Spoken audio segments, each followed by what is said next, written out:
শুরুতে প্রথম দেখলাম ওই এক চিলতে চিলেকোঠা, আর তারপরে এখন হলো জন্মদিন, শুভ জন্মদিন।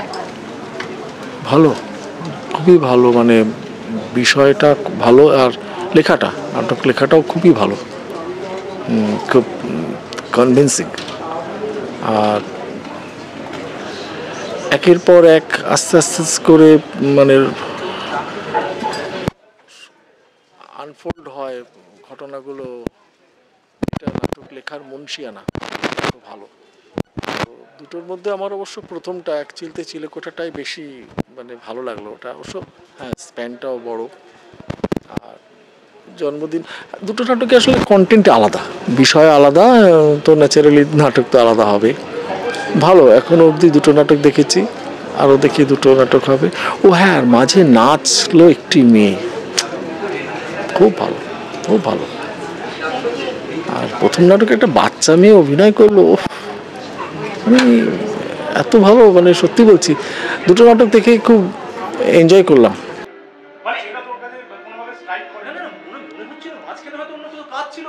দেখা হয়ে গেছিল, আর ও তো বললো যে প্রাইভেট ভেহিকল সেরকম ভাবে পাচ্ছিল না, হয়তো ওলাও বের বা অন্য কোনো ঘুর পথে হয়তো এসেছে। কালকে বৃষ্টি কখন শুরু হয়েছিল? বৃষ্টি শুরু হলো এই ধর 9টা থেকে 9:30। খুব ভালো লেগেছে, ভীষণভাবে এনজয় করেছি দুটো নাটক, এবং পরবর্তী নাটকটাও দেখার অপেক্ষায় আছে। ভালো, এবং গান নাচ যেটা হয়েছে ব্রততিথির কবিতা, এবং তারপর এই যে ফিউশন টাইপের, সেটাও খুব ভালো এনজয় করেছি। প্রতিটি উপস্থাপনা দারুণ উপভোগ্য।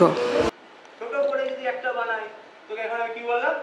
বলেছি তোকে যে আমি সিগারেট খাওয়া মদ খাওয়া ছেড়ে দিয়েছি। ঠিক ঠিক ঠিক, কিন্তু এর মধ্যে যে আমি একটা অন্যরকম গন্ধ পাচ্ছি। কি গন্ধ পাচ্ছ বন্ধু? গল্প দুটো বইয়ের দেখলাম, দুটো বইয়েরই গল্প খুব ভালো।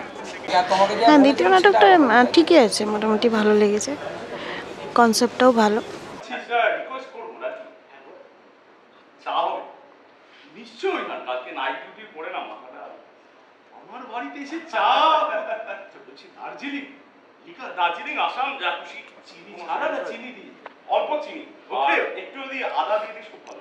ওকে ফাইন ফাইন, কিছু মনে করি না। এই যে ফর্মালিটিগুলো না আমার খুব বাজে লাগে। দ্বিতীয়টা ভালো লেগেছে, প্রথমে যেটুকু, তারপরে গল্পটা শুনলাম, গল্পটা তো ভীষণ ভালো, ভালো লেগেছে। এখন অবধি আমি যেটুকু দেখেছি আমার ভালো লেগেছে, both sound, music, acting, script, everything ভালো।